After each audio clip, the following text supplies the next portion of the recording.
So obviously tough news this morning for the workers in Ingersoll for GM.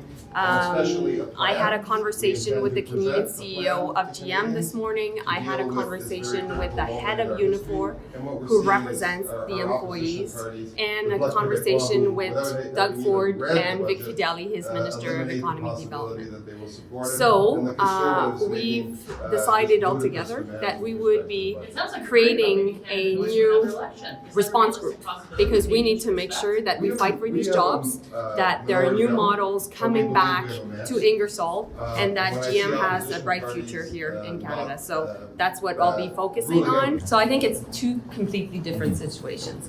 When you look at Stellantis had an obligation to bring back the production to the Brampton plant, and they failed that obligation.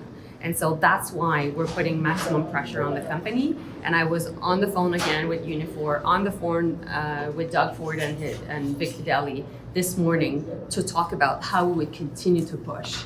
And you'll have more news from me before the end of the day on this. When it comes to GM, they decided to let go their BrightDrop, which was an EV vehicle that was not going well commercially. That's a decision they took.